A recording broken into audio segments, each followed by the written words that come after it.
Trading करने से पहले हमें कुछ टर्म्स है ट्रेडिंग के अंदर जिनको जानना काफी इंपॉर्टेंट है। तो उन्हीं में से जो फर्स्ट टर्म है कि ट्रेडिंग कैसे होती है, ट्रेड एग्जीक्यूट कैसे होता है।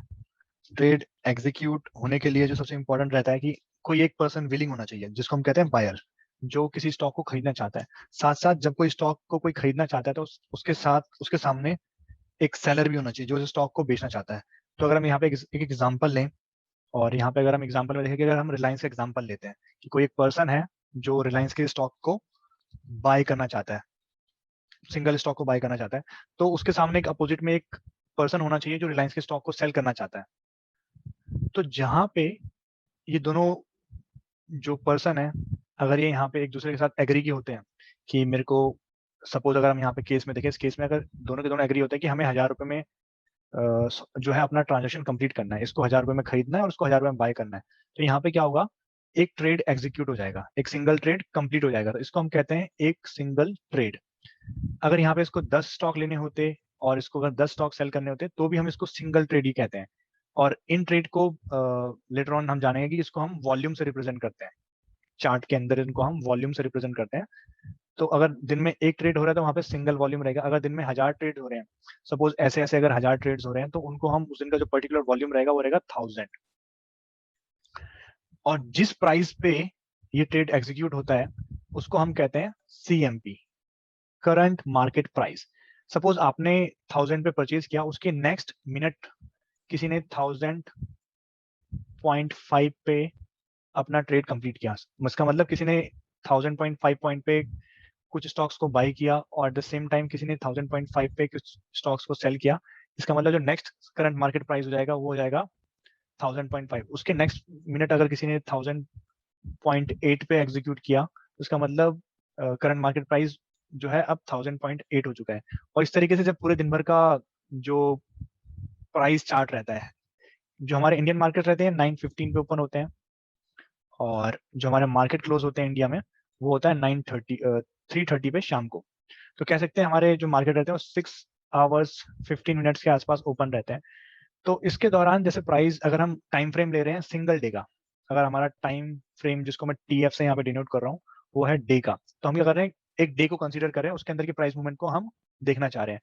तो 9:15 सपोज जो हमारा रिलायंस है वो 1000 पे ओपन हुआ, और उसके बाद 9:16 पे ये 1000.5 पे गया। उसके बाद कुछ इस तरीके से मूव करता गया कि 917 पे 1000.2 पे, और इस तरीके से सपोज रिलायंस का प्राइस मूव करता रहा पूरे दिन भर, और फाइनली ये शाम को 3:30 पे 1050 पे क्लोज हुआ। तो यहाँ पे क्या है, अगर हम इन सारे पॉइंट्स को ज्वाइन कर देंगे जो ये 1 मिनट की जो टाइम फ्रेम के अंदर, तो हमें क्या मिल जाएगा, एक चार्ट मिल जाएगा जो हमें शो करेगा कि रिलायंस पूरे दिन भर में कहाँ से कहाँ मूव किया। तो ये 9:15 से लेकर 3:30 तक का हमारे पास एक चार्ट आ गया और हमारे पे मूवमेंट मिल गई प्राइस की। तो प्राइस मूवमेंट के अंदर कुछ पॉइंट्स रहते हैं जो काफी इंपॉर्टेंट रहते हैं। उनमें सबसे एक इंपॉर्टेंट पॉइंट रहता है कि कहाँ पे प्राइस ओपन हुआ है। अगर हम यहाँ पे मैं दूसरे कलर से चेंज कर लेता हूँ इस चीज को ताकि आप लोगों को इजीली समझ में आ जाए। तो यहाँ पे जो प्राइस जहाँ पे ओपन होता है उसको हम O से डिनोट करते हैं, जनरली उसको हम कहते हैं ओपन प्राइस, जहाँ पे प्राइस ओपन होता है। और जहाँ पे प्राइस क्लोज होता है उसको हम जनरली कहते हैं C से डिनोट करते हैं, जिसको कहते हैं हम क्लोज प्राइस। इसके अलावा जो नेक्स्ट इंपॉर्टेंट पॉइंट रहता है एक प्राइस चार्ट के अंदर, वो रहता है पूरे दिन भर का सबसे हाईएस्ट पॉइंट कहाँ पे था जहाँ पे प्राइस ट्रेड किया। सपोज यहाँ पे रिलायंस के केस में जो हाईएस्ट पॉइंट है वो है 1090। तो ये क्या हो जाएगा हमारा, इसको हम H से डिनोट करते हैं, ये हमारा डे का हाईएस्ट पॉइंट हो गया। वहीं अगर हम देखें डे का सबसे लोएस्ट पॉइंट कौन सा था, तो यहाँ पे अगर ये डे का लोएस्ट पॉइंट अगर हम समझ रहे हैं कि 1000 जो ओपनिंग के बाद ही सबसे लोएस्ट पॉइंट वो था, तो उसको हम L से डिनोट करते हैं, लोएस्ट पॉइंट। तो ये वो पॉइंट्स हैं जो काफी इंपॉर्टेंट रहते हैं हमारे ट्रेडिंग के लिए। तो ओपन पॉइंट, डे का सबसे लो पॉइंट, डे का सबसे हाईएस्ट पॉइंट, और डे का जहाँ पे क्लोज होता है प्राइस जिसको हम CC डिनोट करते हैं। तो ये 4 इंपॉर्टेंट प्राइस पॉइंट रहते हैं, और इन 4 प्राइस पॉइंट के अकॉर्डिंग ही हम अपना पूरा का पूरा टेक्निकल एनालिसिस करते हैं और प्रिडिक्ट करते हैं कि प्राइस कहाँ पे मूव कर सकता है। इनके अलावा जो नेक्स्ट इंपॉर्टेंट टर्म जो रहती है ट्रेडिंग के अंदर जिसको जानना हमें काफी इंपॉर्टेंट है कि ट्रेडिंग में आपकी एंट्री, किस प्राइस पे आप बाई कर रहे हो उसको हम जनरली कहते हैं एंट्री, और कहाँ पे आप एग्जिट कर रहे हो जहाँ पे आप सोच रहे हो कि प्राइस जा सकता है। इनके मेथड हम जानेंगे लेटर ऑन। और इसके बाद एक पॉइंट रहता है स्टॉप लॉस। जैसे कि आप लोगों को पता ही होगा ट्रेडिंग के अंदर कि ट्रेडिंग में जो स्टॉक मार्केट की मूवमेंट रहती है वो कुछ डिफाइन नहीं रहती, उसमें कुछ भी ऐसा नहीं है कि 1+1 = 2। ऐसा कोई मैथमेटिकल फॉर्मूला नहीं है, वो सारी की सारी काम करती हैं प्रोबेबिलिटी के ऊपर कि यहाँ से प्राइस कहाँ जा सकता है। हो सकता है प्रोबेबिलिटी किसी चीज की 90% हो या फिर किसी चीज की 10% हो, बट इवन दो यहाँ पे चांसेस रहते हैं कि आपका जो एनालिसिस है वो फेल हो सकता है। तो हम नहीं चाहेंगे कि हमारा जो जब हम ट्रेडिंग कर रहे हैं तो वहाँ पे हम इतना ज्यादा रिस्क ले लें कि हम अपनी की पूरी कैपिटल वॉश आउट कर लें। तो उसके लिए क्या है, हम एंट्री पॉइंट्स देखते हैं।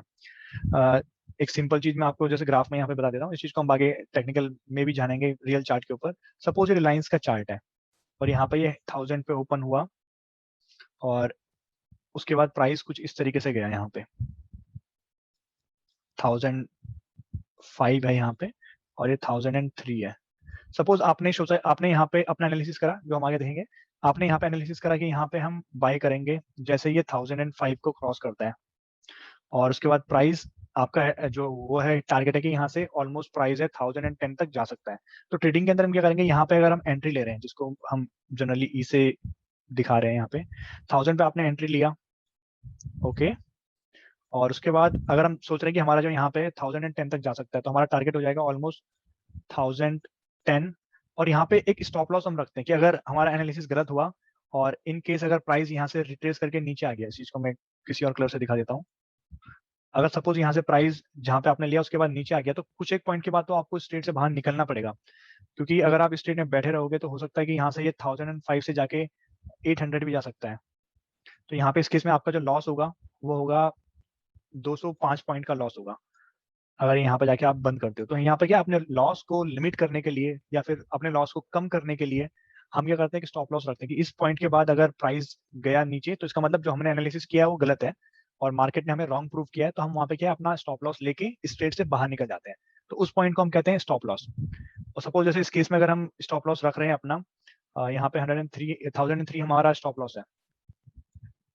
तो इस तरीके से क्या है, अगर 1003 के नीचे अगर प्राइस गया तो हम इस स्टॉप लॉस से निकल जाएंगे और हम जो 2 रुपए का लॉस है उसको ले लेंगे।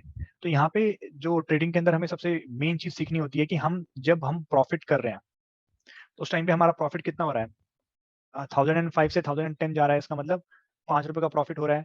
और जिस टाइम पे हमारा लॉस हो रहा है उस टाइम पे हमारा लॉस कितने का हो रहा है, 1005 पे हम ले रहे हैं और 1003 पे हम बाहर निकल जा रहे हैं, अगर से बाहर जा रहे हैं तो यहाँ पे हमारा क्या हो रहा है, लॉस 2 हो रहा है।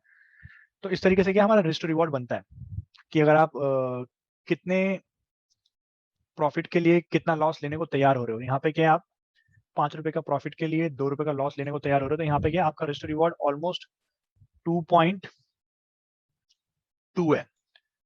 तो इस कोर्स के अंदर जो जिस चीज के ऊपर हम फोकस रखने वाले हैं वो है हमारा रिस्क टू रिवॉर्ड हर बार फेवरेबल रहना चाहिए। हम लोग कोशिश करेंगे हमारा रिस्क टू रिवॉर्ड हर बार 2 रहे, ताकि हम ज्यादातर प्रॉफिटेबल ट्रेड्स के अंदर एंटर कर पाए। क्योंकि जो ट्रेडिंग होती है उसके अंदर आपकी प्रोबेबिलिटी काम करती है। हो सकता है आपने 10 ट्रेड लिए, आपने 10 ट्रेड लिए और 10 में से आपके 4 ट्रेड गलत हो गए। तो जब आप 1:2 का रिस्क टू रिवॉर्ड रखेंगे तो यहाँ पे क्या होगा, जब आप लूज करोगे तो उस टाइम पे आप केवल 1 रुपए लूज करोगे। बट जब बाकी 6 टाइम पे आप प्रॉफिट अर्न करोगे तो वहां पे आपका प्रॉफिट 2 रुपए होगा। तो इसका मतलब 4 ट्रेड के अंदर आप 4 रुपए लॉस कर रहे हो और 6 ट्रेड के अंदर आप जो प्रॉफिट कर रहे हो वो 12 कर रहे हो। तो कुल मिलाकर ओवरऑल आप 8 रुपए के प्रॉफिट में रहोगे। तो ये कुछ बेसिक चीजें हैं जिनको हम ट्रेडिंग के अंदर आगे जो यूज करने वाले हैं, वहां पे हम directly entry, target, stop loss define करेंगे। तो इसलिए मैंने आपको लोगों को पहले ही डिफाइन कर लिया कि एंट्री किसे कहते हैं, टारगेट किसे कहते हैं, स्टॉप लॉस किसे कहते हैं। आने वाली वीडियोस में हम जानेंगे कि हमारी एंट्री हम कहाँ पे डिसाइड करेंगे, कहाँ पे हमें एंट्री लेनी चाहिए, वो चीज हम डिसाइड करेंगे किस बेसिस पे, उस चीज को हम आगे कोर्स में जानेंगे। साथ साथ हमारा टारगेट कहाँ तक प्राइस मूव कर सकता है उस चीज को हम जानेंगे आगे, और हमें स्टॉप लॉस कहाँ पे रखना है पर्टिकुलर सेटअप के अंदर, पर्टिकुलर ट्रेड के अंदर, उस चीज को हम आगे डिफाइन करेंगे। यहाँ पे क्या हम बेसिक इन चीजों की डेफिनेशन जान रहे थे कि इन चीजों को कहते क्या है, ताकि आपको आगे इजी हो जाए चीजों को समझने में।